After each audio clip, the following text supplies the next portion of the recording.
Merci de vous être rendu disponible à cette date un peu inhabituelle, puisque d'habitude le dernier conseil municipal a lieu en juin, mais nous avons à l'ordre du jour un point que nous devions absolument passer avant la rentrée de septembre, et nous ne pouvions pas, je vous l'avais dit je crois lors de la dernière séance, le présenter précédemment, puisque le document qui vous est soumis devait préalablement être validé par les services de l'État, les services de la CAF, et nous n'avons eu cette validation que le 4 juillet dernier, donc voilà pourquoi nous nous réunissons le 8. Alors, en l'absence du Benjamin de séance, je vais donner la parole au suivant, qui est Johan Denotte. Réjouissez-vous, il vaut mieux être le plus jeune que le doyen de l'Assemblée, mais bon, donc ne faites pas cette tête-là. Voilà, pour faire l'appel et vérifier que le quorum est acquis. Non, pour commencer, voilà. Merci, monsieur le maire. Dallier Philippe. Présent. Anatchkov Yvon, absent excusé, mandat Katia Kopi. Katia Kopi. Présent. Sujol Marc, absent excusé, mandat Annick Gartner. Gartner Annick. Présent. Sarda Patrick. Présent. Reynaud Françoise. Présent. Carbonel Serge. Présent. Simonet Geneviève, absente excusée, mandat Françoise Reynaud. Assayac Sabrina. Présent. Simonin Jackie. Présent. Trottet Chantal. Présent.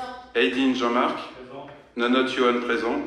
Diallo Mamadou Massinanké, absent excusé, mandat Patrick Sarda.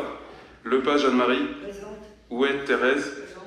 Bergeau Martine. Présent. Slonsky Brigitte, absente excusée, mandat Anne-Marie Lepage. Korn Patricia. Présent. Martin Nicolas. Présent. Chabot Patricia. Présent. Konabadi Xavier. Présent. Prugno Mélanie, absente excusée, mandat Anissa Medzi.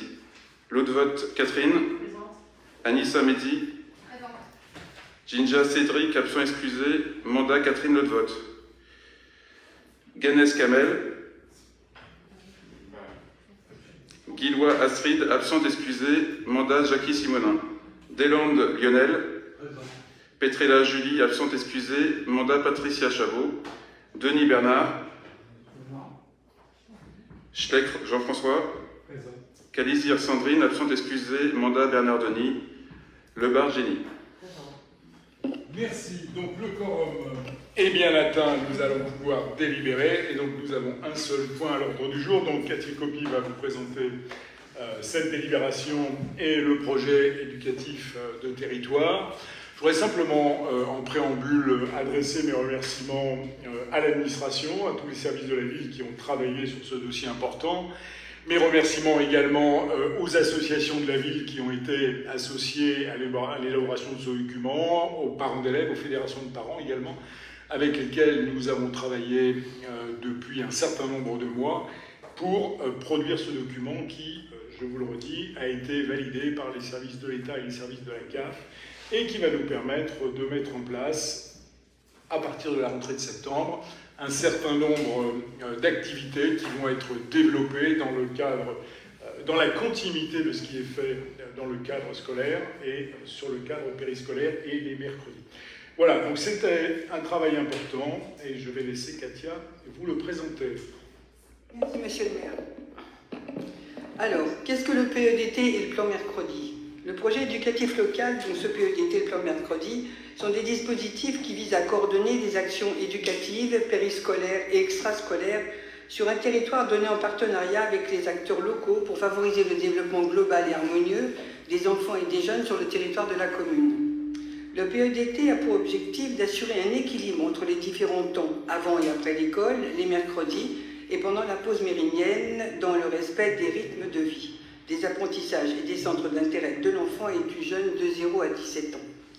Le plan mercredi, comme son nom l'indique, concerne le mercredi, dans la même optique d'amélioration en termes de propositions. Ils sont complémentaires et ne peuvent exister l'un sans l'autre. Il y a divers enjeux éducatifs et sociaux, tels que la réussite éducative, la lutte contre les inégalités, l'accès aux loisirs et à la culture, ou encore la promotion de la citoyenneté et de l'inclusion. Ils sont inscrits dans une démarche continue et volontariste, mettant l'éducation, l'enfance et la jeunesse au cœur des besoins des familles pavillonnaises, dans le prolongement du service public de l'éducation et en complémentarité avec lui. Notre PEDT se base sur les valeurs et les actes éducatifs jusqu'alors présents dans les actions des acteurs éducatifs de la ville. Il est le fruit d'une réflexion collective inscrite dans une démarche participative grâce aux partenaires présents sur la ville, comme vous l'a dit Monsieur le maire. Alors, les partenaires, évidemment, pour ce faire, il est évident que des partenaires sont fixés dans un cadre, à savoir la ville, la direction des services départementaux de l'éducation nationale, la DSDEN, la préfecture de la Seine-Saint-Denis, la caisse d'allocation familiale, le service départemental de la jeunesse et des sports, le SDIGES. Le PEDT plan mercredi est constitué pour 3 ans, soit jusqu'en 2027, avec un copil tous les semestres. La collectivité renseignera donc un document qui est joint à la convention en complément du descriptif général du projet du PEDT. Les éléments relatifs aux accueils de loisirs périscolaires et extrascolaires qu'elle organise ou qui sont déjà organisés. Elle actualisera au moins une fois par an ce document à compter de la date de la signature de la présente convention et le transmettra au service de l'État. Il en sera de même pour les membres du comité technique qui se réuniront pour évaluer le travail en cours et réajuster le fonctionnement pour garantir la qualité d'accueil des enfants. Pour notre ville, 2 copies ont été réalisées, le premier le 21 mars 2024 et le deuxième le 7 mai 2024. Pour Pavillon-sous-Bois, la composition du comité de pilotage est le suivant. Monsieur le maire, Madame l'adjointe au maire déléguée à l'éducation et aux activités périscolaires, Madame l'adjointe au maire déléguée à la petite enfance et à la dépendance, Madame l'adjointe au maire déléguée à la culture et à la communication, Monsieur le conseiller municipal délégué au sport et à la jeunesse, Monsieur le conseiller municipal délégué à la santé et au handicap, Madame l'inspectrice à l'éducation nationale et une conseillère pédagogique, Monsieur le... Alors là pour nous c'est un monsieur, c'est l'école Fontenoy, c'est le directeur de l'école Fontenoy qui a accepté de l'être. Donc un directeur pour la primaire, puisqu'il fait il fait la maternelle et puis une partie des élémentaires. Madame la directrice de l'école élémentaire, puisque c'est Madame Agnès Delouche qui a accepté de participer pour l'école Monceau. Il y aura un représentant de chaque fédération de parents d'élèves, les services de l'éducation nationale, l'enfance, la petite enfance, la jeunesse et les sports, la directrice de la bibliothèque municipale, le directeur du conservatoire, ainsi qu'un représentant de chaque tissu associatif, de l'ASP, la PJC, l'Espace des Arts, le Stade de l'Est pavillonné, et enfin le référent PEDT. Ce PEDT va toucher les 3015 élèves des écoles maternelles, nous en avons 3, élémentaires nous en avons 4, et primaires nous en avons 3. Nos objectifs, améliorer la qualité du temps périscolaire, renforcer la compétence numérique, promouvoir l'égalité des chances, développer les compétences sociales et civiques, faciliter la transition entre l'école et le collège et la ville, renforcer le lien école-famille, promouvoir la santé et le bien-être et favoriser l'inclusion et la diversité. Ces objectifs constituent des cibles concrètes à atteindre pour contribuer à l'amélioration de l'éducation et du développement des enfants et des jeunes pavillonnés. Dans le document que vous avez en annexe 5, donc le dernier document, alors, figure page 13, tous les temps et publics concernés, l'encadrement des temps et les modalités d'information aux familles. Donc, quand on y retourne, quand on va à la page 13 de ce document, qui est la finalité de l'EDT, donc vous avez tout un tas de renseignements et vous avez le temps et les publics qui sont concernés. Donc, pour l'accueil du matin avant la classe, la pause méridienne, l'accueil du soir. Donc, l'accueil du matin de 7h30 à l'ouverture de l'école. Et puis vous avez la pause méridienne de 11h30 à 13h30 avec tout ce qu'il en est et ce qui est fait avec les élèves. Et puis vous avez l'accueil du soir en maternelle qui est de 16h30 à 19h et l'étude en élémentaire de 17h à 18h avec un temps de goûter pour les enfants de 16h30 à 17h et un temps de garderie de 18h à 19h. Donc vous avez toutes les explications, tout ce qui se fait pendant ces temps-là. Vous avez l'accueil du soir, ça j'en ai parlé. Pour les études dirigées, alors vous avez les études dirigées de 17h à 18h et chaque classe est encadrée par un enseignant de préférence, mais si jamais nous n'avons pas d'enseignant, nous prenons un animateur qui a son baccalauréat. Puis vous avez la page 15, l'encadrement des temps, ce qu'il en est, le nombre d'animateurs, par exemple les taux d'encadrement réglementaire pour les accueils périscolaires. Vous avez un animateur pour 14 enfants en moyenne âgés de moins de 6 ans, un animateur pour 18 enfants en moyenne âgés de plus de 6 ans. La ville de Pavillon-sous-Bois a fait le choix d'appliquer des taux d'encadrement correspondant à un animateur pour 10 enfants en moyenne âgés de moins de 6 ans pour l'ensemble des temps périscolaires. et un animateur pour 14 en moyenne âgé pour les enfants qui ont plus de 6 ans pour l'ensemble des temps périscolaires. Voilà. Donc cette décision visant à disposer de plus d'animateurs sur l'ensemble des temps périscolaires a pour ambition d'assurer des temps d'accueil plus qualitatifs tout en renforçant la sécurité des enfants. Alors, le taux d'encadrement réglementaire pour les accueils extrascolaires, les vacances scolaires avec le PEDT sont donc un animateur pour 8 enfants en moyenne âgés de moins de 6 ans et un animateur pour 12 enfants en moyenne âgés de plus de 6 ans. Ces taux d'encadrement qui sont nationaux ont toujours été appliqués par la ville. Et puis vous avez aussi ces modalités d'information aux familles, et là, nous le savons tous, il n'y a aucun problème là-dessus, parce que ça fait 2 ans que nous le faisons, on passe par la plateforme numérique. Les objectifs, je vous les ai donnés. Alors, vous avez dans les objectifs quand même ce que je vous ai donné tout à l'heure, et puis la prévention et le bien-être. Alors, vous avez en deuxième point la prévention et le bien-être des enfants, l'environnement sûr et sécurisé, la santé, l'hygiène, le bien-être psychologique et émotionnel, les relations sociales et l'inclusion, les activités éducatives et ludiques, l'autonomie, l'équilibre vie scolaire et vie périscolaire, ainsi que l'éducation à la citoyenneté aux valeurs. Vous avez donc n'importe quoi et aux valeurs. Donc vous avez dans chacun de ces paragraphes une explication. Le développement. En troisièmement, vous avez donc le développement global de l'enfant, le développement intellectuel, le développement en tant que citoyen, le développement corporel, l'accompagnement et le soutien aux parents. En quatrièmement, vous avez l'inclusion et l'accueil des enfants en situation de handicap. Et là, c'est un petit peu plus difficile parce que nous avons besoin d'AESH pour les enfants qui présentent un handicap, quand tout au moins le handicap est fort. Et c'est plus difficile à avoir. C'est l'éducation nationale qui nous fournit, qui nous permet d'avoir ces personnes-là. Mais si des postes sont ouverts, en attendant, il y a très peu de personnes sur ces postes à l'heure actuelle et nous en avons beaucoup besoin. Donc pour nous, pour les centres de loisirs, c'est assez difficile. Alors après, les orientations pédagogiques du PEDT, c'est la qualité des activités sur les temps périscolaires et extrascolaires, la place des parents et des enfants dans les projets proposés, l'inclusion et l'accueil des enfants en situation de handicap, j'en ai parlé, la prévention et le bien-être des enfants. Alors, l'ensemble de ces actions sont regroupées en 7 thématiques. La première, c'est la culture du goût et la lecture. Et ça, c'est un travail qui se fait avec la bibliothèque municipale. Elle le fait depuis très longtemps, en partenariat étroit avec les enseignants.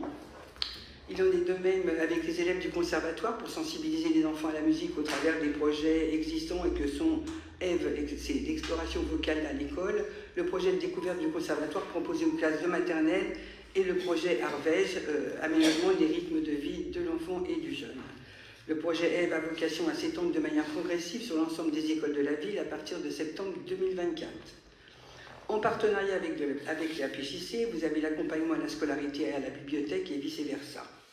Vous avez aussi en partenariat avec l'ASP, toujours pareil, l'accompagnement des élèves le développement de la lecture, le soutenir les apprentissages, faire découvrir la bibliothèque, etc. En partenariat avec le service enfance, une mise à disposition de malles de lecture à destination des centres de loisirs. La bibliothèque fait énormément de choses avec les centres de loisirs et les écoles. La deuxième thématique, c'est la santé, la prévention et l'inclusion, le renforcement des actions de prévention bucco-dentaire sous l'égide du Centre municipal de santé, la sensibilisation au risque de surexposition aux écrans. L'éducation nationale a proposé un projet visant à sensibiliser les élèves et les parents au risque de surexposition aux écrans en association avec les PMI et la direction de l'EJS. Il y a aussi le service des restaurants communaux qui développe des actions de sensibilisation au bien manger et à la lutte contre le gaspillage alimentaire avec la mise en place d'ateliers cuisine au sein des accueils de loisirs maternels et élémentaires.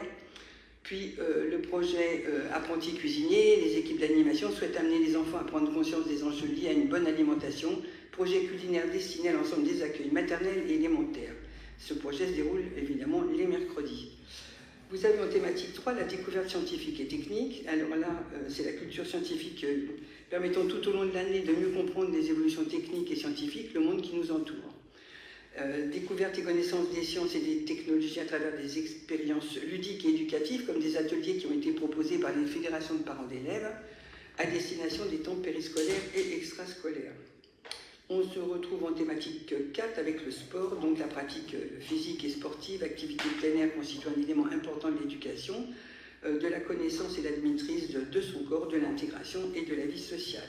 Ce développement de la pratique sportive est enrichi par des propositions du service des sports et également par le CEP, avec notamment des propositions de séances de pétanque et d'athlétisme pour les enfants des centres de loisirs d'âge élémentaire les mercredis matin.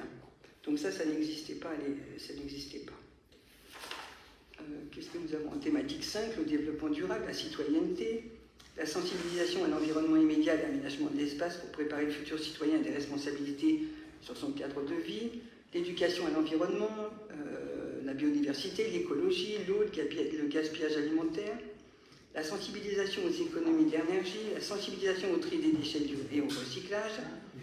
L'éducation nationale a proposé un projet visant à promouvoir l'éducation durable en lien avec le service des espaces verts, végétalisation des espaces, intervention des espaces verts pour la mise en culture auprès des élèves, utilisation du matériel de jardinage.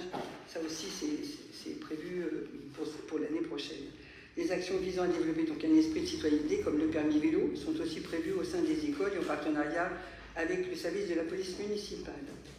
Le projet existant, c'est Citoyen Chiche, proposé par la PJC, à destination des publics du 11 à 17 ans.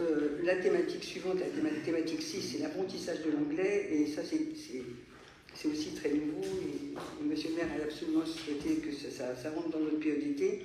C'était l'idée de sensibiliser les enfants à la pratique de l'anglais sur les temps périscolaires et extrascolaires, en faisant également appel à des locuteurs natifs.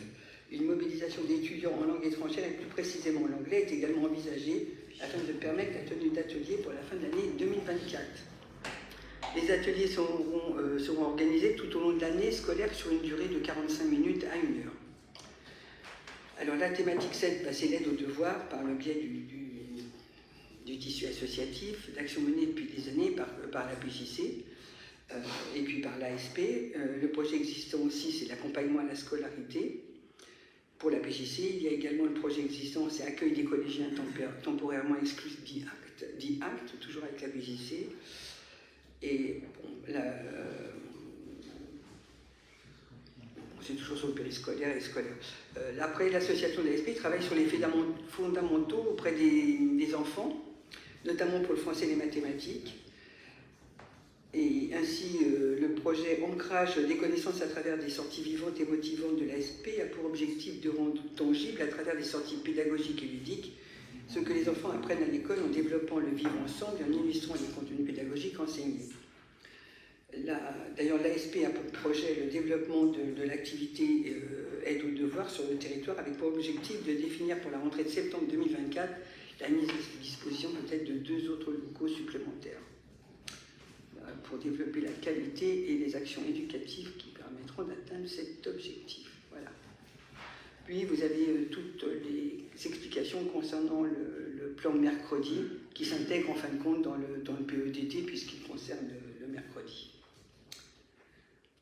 Alors, cette labellisation du plan mercredi, c'est une convention qui est annexe au PEDT, vous l'avez là.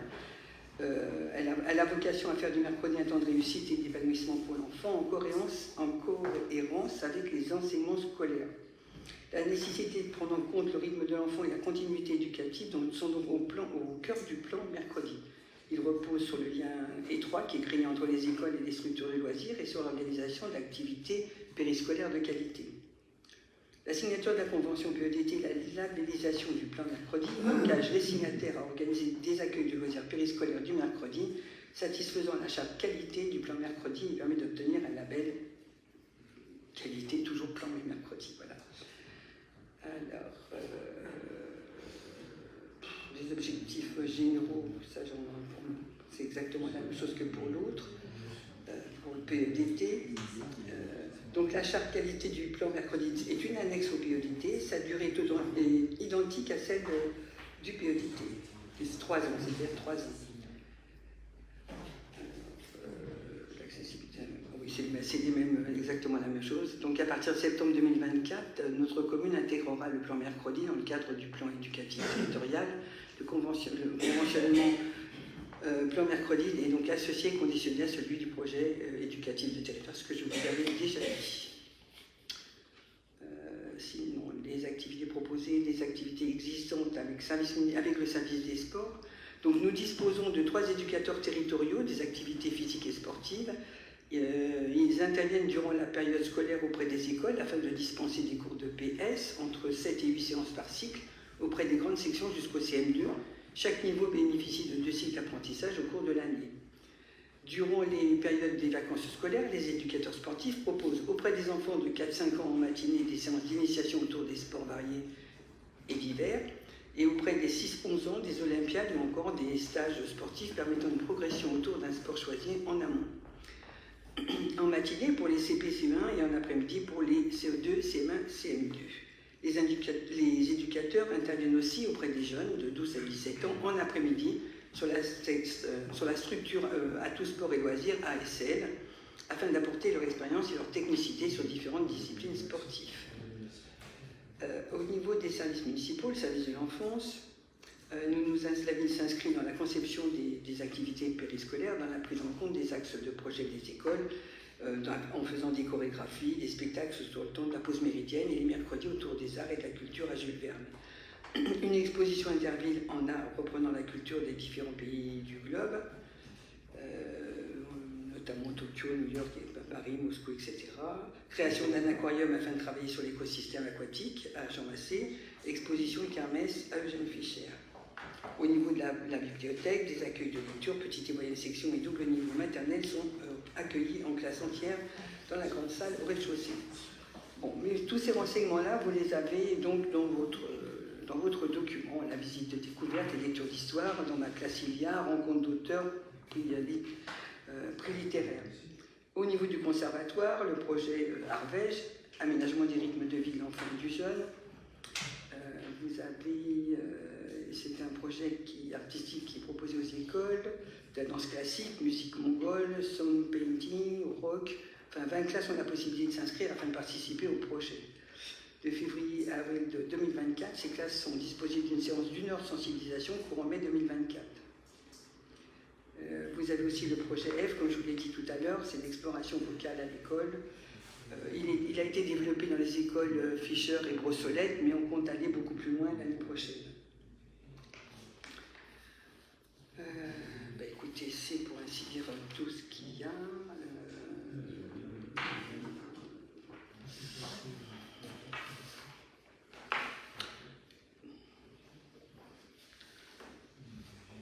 C'est à peu près tout ce qu'il y a, les quotas. Donc pour nous, ce PEDT est vraiment un enjeu majeur à partager avec l'ensemble des partenaires de façon à ce que nous avancions très rapidement. Alors une évaluation quand même à mi-parcours se déroulera lors du second semestre de l'année 2025 et une évaluation finale aura lieu en fin d'année scolaire 2026-2027 afin de permettre la conception du nouveau PEDT. Cette démarche d'évaluation correspond au bilan du PEDT et permettra d'enrichir la réflexion pour le prochain PEDT. Voilà. Merci. Comme je l'avais dit, je crois, sur le contrat de ville, ce document, ce n'est pas un point d'arrivée, c'est un point de départ. Il répond d'abord, je pense qu'il faut le préciser, à un cadre qui est relativement précis et qui est fourni par les services de l'État. C'est-à-dire que le document qui vous est soumis là n'est pas, j'allais dire, une composition libre des services de la ville, des directeurs et directrices d'école, des enseignants, des membres des associations. Voilà. Il y a un cadre à respecter avec des objectifs qui sont fixés et nous avons, pour chacun de ces objectifs, décliné ce qui existait déjà et ce qui est déjà fait par la ville. Et effectivement, il y aura le développement d'actions nouvelles qui vont s'organiser autour d'ateliers qui vont tourner sur les écoles de la ville pour des périodes données pendant l'année scolaire. Donc, vous avez là les grands axes. Bon, ils ont été présentés en commission de manière un peu plus détaillée. Lors du conseil municipal, c'est un peu plus difficile. Mais en tous les cas, vous avez les grands axes qui vont être travaillés avec tous les partenaires sur la ville. et qui vise en premier lieu l'amélioration de la qualité de nos accueils périscolaires. Katia l'a rappelé d'un chiffre, je vais y revenir, je rappelle quand même que, et de longue date, ne serait-ce que le taux d'encadrement dans nos accueils périscolaires, il est plus important au pavillon sous bois que ce que dit la réglementation. Alors, c'est un gage de qualité en soi, il y a plus d'encadrants par gamin que le minimum imposé par l'éducation nationale.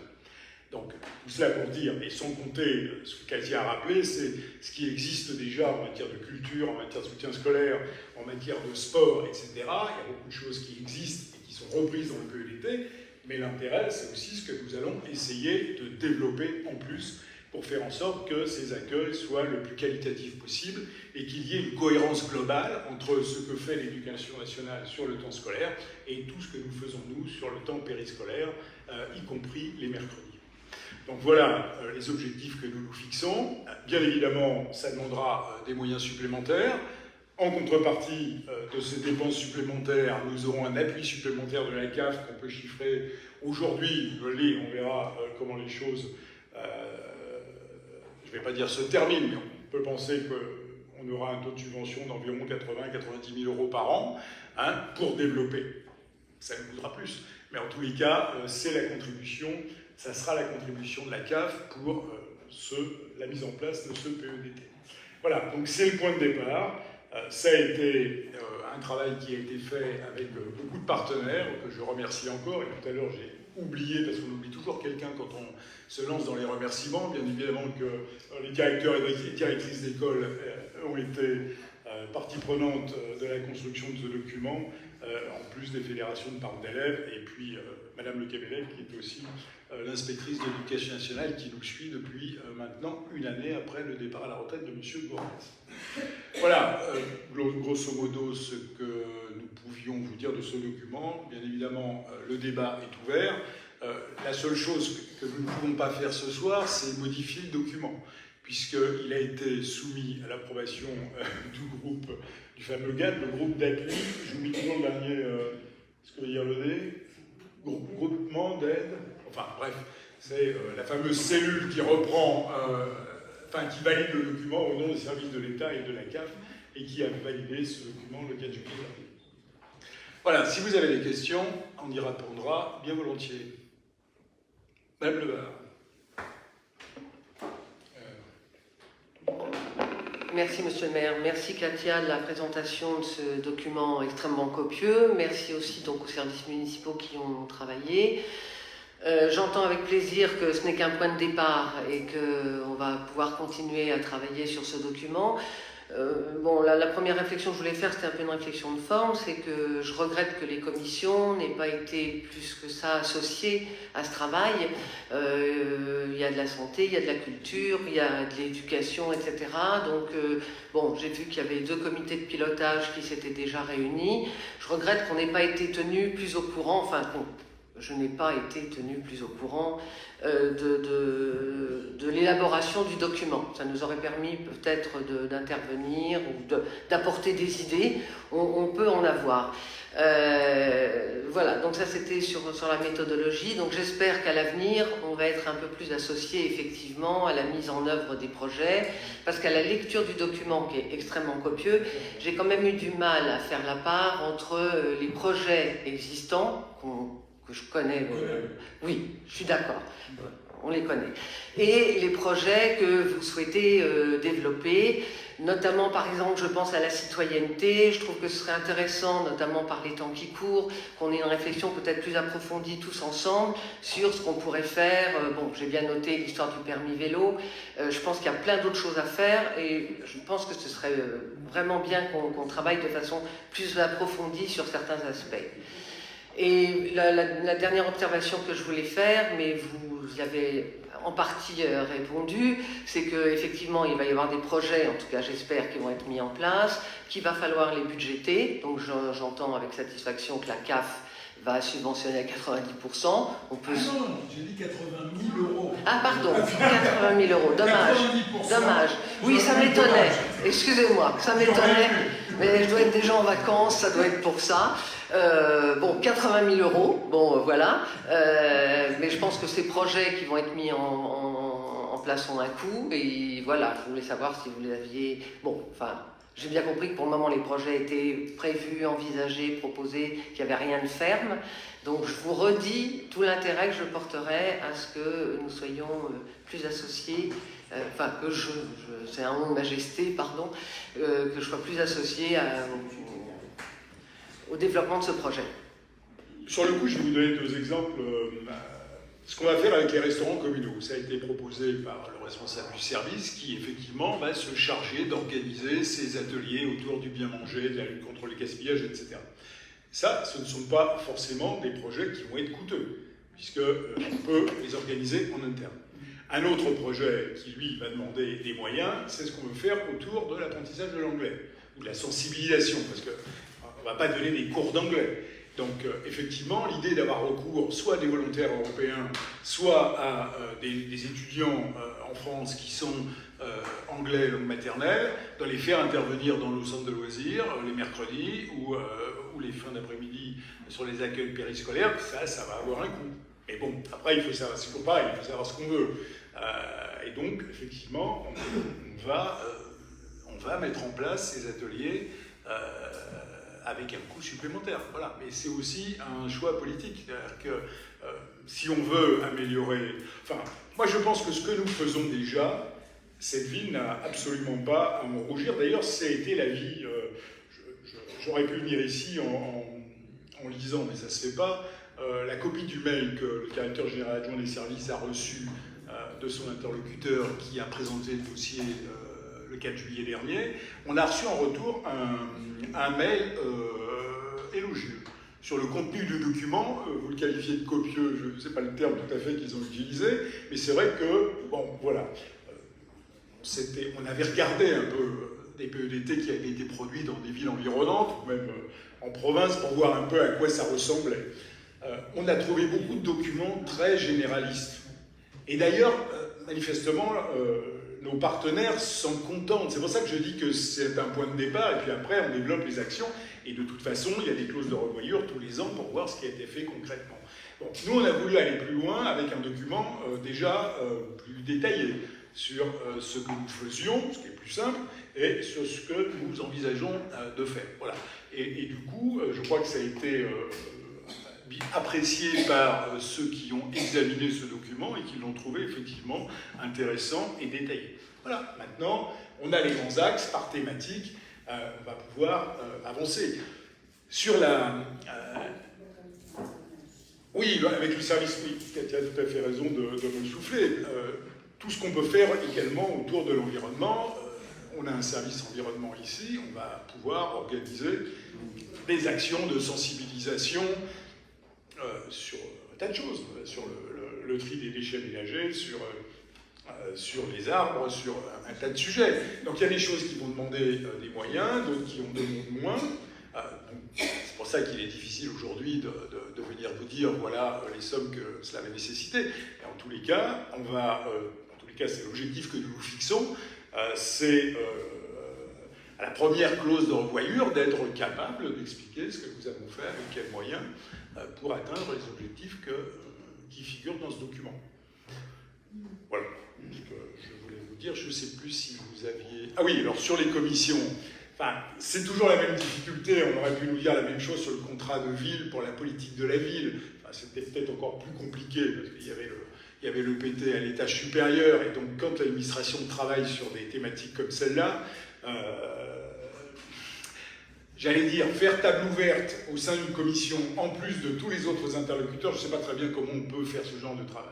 Franchement, ça a été un travail très conséquent qui a demandé un gros investissement. S'il avait fallu intercaler les commissions en plus des comités de pilotage, et puis je pense que, et là pour le coup ça sera beaucoup plus simple, d'associer la commission dans le suivi, et c'est pas seulement le suivi de ce qui figure ici. C'est aussi effectivement un avenant potentiel l'année prochaine ou l'année suivante si on veut enrichir ce document. Monsieur Denis.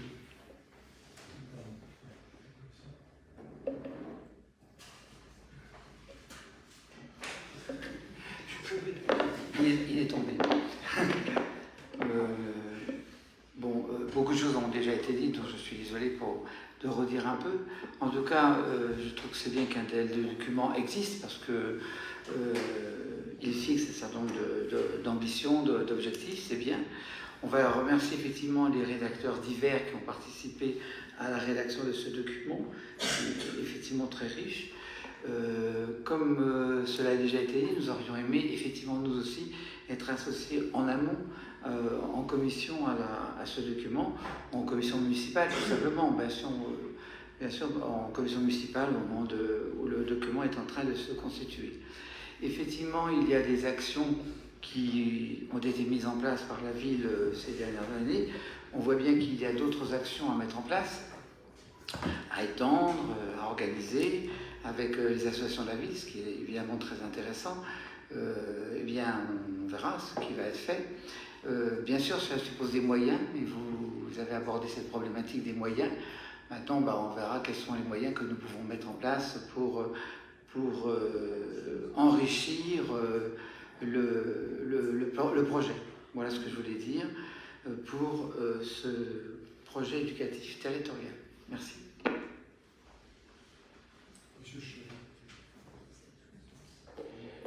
Oui, merci.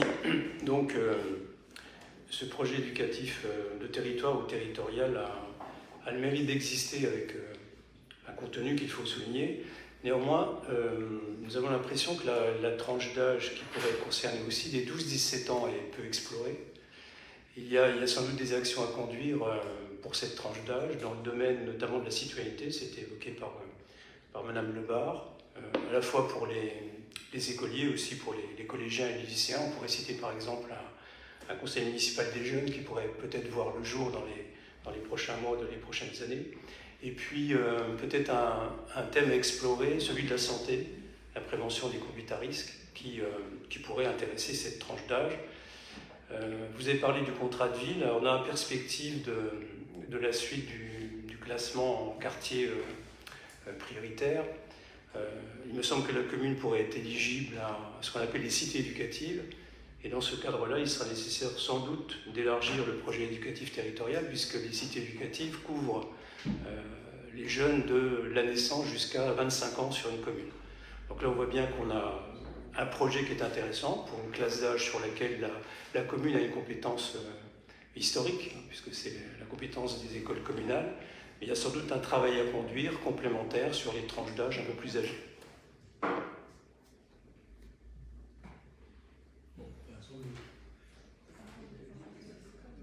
Nous, on va jusqu'au CM2.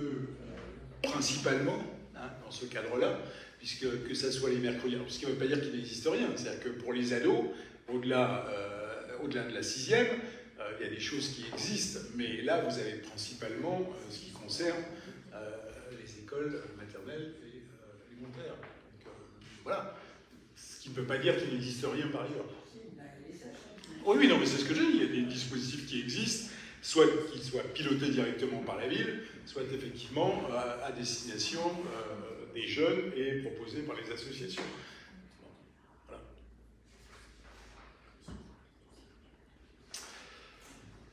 Sur ce PEDT, je vous en prie, chers collègues. Ah, il faut réappuyer.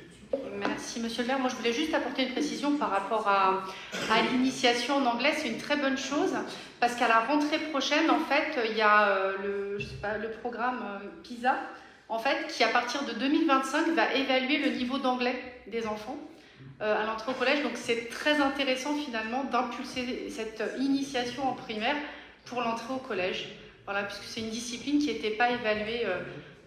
C'était que les fondamentaux avant, et à partir de la rentrée prochaine, ça va être le cas.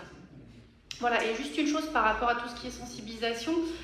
Avec Patricia, on est à la PJC, qui est quand même une association subventionnée en majeure partie par la ville et qui se charge de travailler tout ce qui tourne autour de la prévention, notamment à la sexualité. Messieurs. Merci.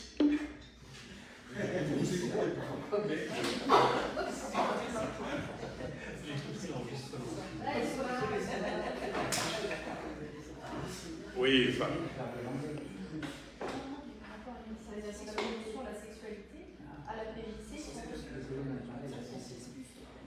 L'éducation à la santé, on fait partie. Bon,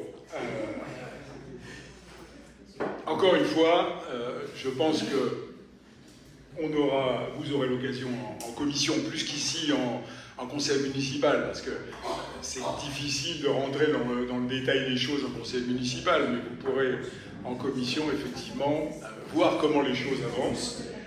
On en a peu parlé, mais c'est un point important, c'est comment améliorer l'inclusion dans nos écoles et sur le temps périscolaire et le mercredi des enfants en situation de handicap. Ça, c'est un vrai sujet, parce que, bien évidemment, il y a les lois qui ont été votées successivement par le Parlement, mais on sait bien les uns et les autres que ces lois se heurtent à des difficultés de mise en œuvre, notamment pour des raisons de recrutement des personnels, mais ça, effectivement, c'est le rôle de l'État. Alors, un certain nombre de décisions ont été annoncées récemment, j'espère qu'elles seront mises en œuvre, qui devraient effectivement permettre de disposer de plus d'heures d'accompagnement à l'école, mais aussi sur le temps de la restauration scolaire, et puis sur le temps de l'accueil périscolaire, et peut-être le mercredi. Ça, c'est vraiment un sujet très important, et globalement, là je ne parle pas de la ville des pavillons sous bois en particulier, mais globalement, la société française a encore beaucoup de retard à rattraper par rapport aux objectifs qui sont affichés tout simplement. Et l'attente des parents qui sont directement concernés est très forte, et là-dessus, il faut effectivement qu'on trouve les moyens d'améliorer cette situation. Voilà pour ce PEDT. Je ne sais pas si vous avez d'autres questions, d'autres interventions. Je n'en vois pas, donc je vais vous demander de bien vouloir approuver la délibération qui vous a été proposée. Qui vote pour? Eh bien, écoutez, c'est une bonne manière de terminer, non pas l'année civile, mais l'année scolaire pour ce qui nous concerne. Je vous remercie. Alors, j'ai deux dernières questions de l'opposition. La première, je commence par le projet de réhabilitation de la Bazoche. Donc, nous avons bien vu, le 28 juin dernier, la Sequano. Je n'ai pas le rapport définitif, mais on a maintenant les conclusions qui nous disent bien que le bâtiment du boucher et du traiteur peut être réhabilité. Alors quand je dis réhabilité, bien évidemment, c'est une réhabilitation lourde et qui ne pourra pas se faire en site occupé à un moment donné. Donc ça, c'était l'une des interrogations majeures, ce qui permet d'envisager une opération à tiroir, ce que nous espérions depuis le début, avec, on commence d'un côté, on termine de l'autre, après avoir potentiellement déplacé les commerçants, ce qui reste à organiser. Et la deuxième information importante, mais là aussi nous nous y attendions, c'est que globalement, il n'y a pas d'équilibre budgétaire, d'équilibre financier à une opération de ce type. Et aujourd'hui, selon les maquettes qui nous ont été proposées par la Sequano, il y a un déficit d'opération qui se situe autour d'1,5 million d'euros. Même avec la construction de la douzaine de logements au-dessus, qui permet d'amortir, si je puis dire, le coût de réhabilitation de tous ces bâtiments.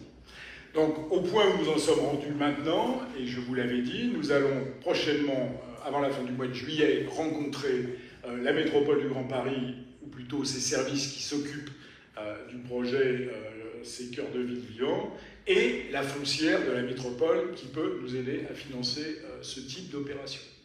Donc, sur la faisabilité, on est... je crois que les doutes techniques ont été levés, on a une maquette financière. Maintenant, on va rencontrer les services de la métropole et la foncière pour voir dans quel cadre on pourrait effectivement réaliser cette opération. Voilà, donc au Conseil de septembre, j'espère pouvoir vous donner plus d'informations sur ces points particulièrement, parce que bien évidemment, l'équation financière n'est pas un petit sujet, mais il est évident que, et je crois que je vous l'avais dit à l'époque, personne ne s'attendait à ce que ça soit une opération qui puisse être une opération blanche. Voilà, mais là aussi, il faut savoir ce qu'on veut. Soit on laisse ces mètres carrés partir à volo dans l'état où ils sont, hein, avec ces bâtiments très anciens, soit effectivement on réalise une opération qui permet eh bien, de repartir avec des mètres carrés de commerce qui sont des mètres carrés aux normes actuelles. Voilà. Alors ensuite, une question qui a donné des sueurs froides au service du personnel, puisqu'on me demandait quel était le pourcentage par filière des emplois vacants. Alors, le pourcentage, je ne sais pas très bien ce que ça pourrait vous donner, parce qu'on a commencé à me sortir des pourcentages, mais quand je vous aurais dit ça, voilà. Donc j'ai demandé au service du personnel de nous sortir des chiffres concrets. Et il y a deux catégories de personnel. Nous avons des difficultés de recrutement, mais ce n'est pas une première, ce que je vais vous dire. Police municipale, il nous en manquait 10 hier, il nous en manquera plus que 9 demain, puisqu'on a recruté un candidat qui peut-être va nous en amener d'autres, parce que c'est un peu comme ça que ça marche dans la fonction, enfin dans la police municipale. Ça fonctionne beaucoup en matière de réseau en termes de recrutement. Et la bonne nouvelle, c'est que celui qui vient d'être recruté vient parce qu'il y a les brigades de nuit. Je vous avais expliqué lors d'une séance précédente qu'effectivement, on s'est réorganisé avec une brigade de jour et une brigade de nuit, parce qu'il y a des gens qui préfèrent travailler dans l'après-midi et plus tard la nuit, et d'autres qui préfèrent travailler à des horaires plus classiques. Et donc celui qui a été recruté vient spécifiquement sur ce type d'horaire, qui est un choix. Alors, ça peut étonner certains, mais il y a aussi un autre élément à prendre en compte, d'ailleurs, dans cette problématique, c'est que beaucoup de ces agents habitent loin. Et parfois même, quand je dis loin, hors de l'Île-de-France, c'était déjà le cas chez certains chez nous, mais on le voit chez ceux qui répondent à nos annonces, on a beaucoup d'agents qui habitent jusque dans l'Aisne. Donc vous imaginez bien que venir en région, en première couronne, si vous y venez pour 8 h le matin, je ne sais pas à quelle heure ça les fait démarrer, mais voilà. Donc vous avez des gens qui préfèrent travailler en horaire décalé et pour qui, du coup, la distance, elle est toute relative, puisque selon que ça roule ou que ça ne roule pas, ça n'est pas le même sujet. Donc il nous manque aujourd'hui 9 policiers municipaux. Je rappelle qu'il y en a 20 à l'effectif, et que nous avons aussi 12 postes des SVP, que ces 12 postes de SVP sont occupés. Je lis parfois sur les réseaux sociaux des trucs qui... Enfin bref, je préfère même pas commenter. J'ai lu, quelqu'un m'a dit avoir lu la dernière fois qu'il restait 4 policiers municipaux. Je ne sais pas où les gens ont lu ça, mais enfin, c'est toujours les mêmes qui s'agitent et qui racontent tout et n'importe quoi sans savoir de quoi ils parlent. Voilà. Donc sur les 32 personnes qui sont affectées à la sécurité publique, aujourd'hui l'effectif est complet côté SVP, il nous manque 9 policiers municipaux. Voilà. Après, l'autre grosse difficulté en termes de recrutement, ce sont les personnels qui travaillent au sein de nos crèches, et il nous manque 10 postes à pourvoir sur les 65 au total. Voilà. Et ce qui nous a conduit, mais je l'avais dit la dernière fois, à ne pas ouvrir pour la rentrée une grosse cinquantaine de places qui ne pourront être débloquées qu'à partir du moment où nous aurons recruté les auxiliaires de puère. Et ce qui est une catastrophe absolue, je vous ai donné le chiffre de 200 auxiliaires de puère manquant au département. J'espère, M. Schleck, que vous êtes rapproché de Stéphane Troussel pour lui demander de vous confirmer ce chiffre, mais comme il a été donné en séance du conseil départemental, écoutez, il n'y a pas de doute là-dessus. En tous les cas, je n'ai pas de raison de croire que le chiffre n'est pas bon. Il en manque 200 au département. Voilà. Et près de la moitié des places de crèche au département ne sont pas ouvertes, faute de personnel. Donc ce sont... Et il y a des crèches qui ferment pour travaux et qui ne réouvrent pas. Enfin, ça, c'est un autre débat. Mais voilà les deux gros secteurs où nous avons le plus de difficultés. Après, enfin, je l'ai déjà dit également, au service technique, et à partir du moment où nous demandons un certain niveau de qualification, ou en expérience ou en diplôme, les difficultés de recrutement sont importantes. Et dans les bureaux, nous espérons pouvoir recruter au moins 2 techniciens bâtiment que nous n'avons toujours pas. Voilà. Pour on a retrouvé un responsable des ateliers, je pense que je vous l'avais dit, il est arrivé au mois d'avril. Voilà. Et puis, en matière de poste administratif, bon, là, la difficulté est moins grande, mais là aussi, tout dépend du type de qualification que nous cherchons. Nous avons, voilà, 18 mois qu'un chasseur de tête est sur le poste de cadre A pour piloter le service enseignement jeunesse. 18 mois. Et nous avons eu nous avons reçu très peu de candidats, et à chaque fois des candidats qui n'avaient pas l'expérience requise et qui n'ont pas fait l'affaire. Donc voilà la situation. Après, pour le reste, il y a des gens qui sont absents pour maladie, etc., et qui sont remplacés. Mais je ne vais pas mettre ça dans la catégorie des postes vacants à un instant T, quoi. Ça n'a pas de sens. Donc, véritables difficultés, elles sont là. Donc, 10 postes dans la filière petite enfance, 9 postes dans la filière police municipale, et puis après, 2-3 postes au service technique et au poste à la direction du service enseignement jeunesse. Voilà. Eh bien, écoutez, au bout de cette séance, il me reste à vous souhaiter de bonnes vacances. Je vous donne quand même rendez-vous samedi soir, le 13 juillet, pour le défilé au Lampion. Et je vous informe, vous l'avez peut-être vu dans le dépliant qui a été distribué, il y aura une animation plus importante sur la place ici, avec de la musique qui vous accompagnera jusqu'au stade où sera tiré le feu d'artifice. Les pavillonnais ne savent pas rentrer au flambeau là, dans cette ville, il faut vraiment qu'ils fassent quelque chose. Parce que c'est vrai, j'ai jamais. Là, l'information est partout. Ce n'est pas la garantie absolue que... Écoutez, je vais vous dire une chose. Pour ceux qui auraient pris Brossolette, même pour aller jusqu'au stade, on a mis un panneau d'interdiction de stationner tous les 20 mètres. Il y en avait un peu moins les années précédentes, mais il y en avait quand même. Eh bien, tous les ans, on trouve des gens qui trouvent le moyen de dire « on ne savait pas, notre voiture a été enlevée, on ne savait pas que le feu d'artifice était tiré sur le stade et que le défilé passait par là ». Alors, écoutez, cette fois-ci, vraiment... Alors, souhaitons que ça ne soit pas le cas et que, effectivement, nous soyons nombreux le 13 au soir pour cette retraite au flambeau et le feu d'artifice qui sera tiré au stade, comme chaque année, à 23h. Voilà, et bien écoutez, je vous souhaite à toutes et à tous un bon été. Merci.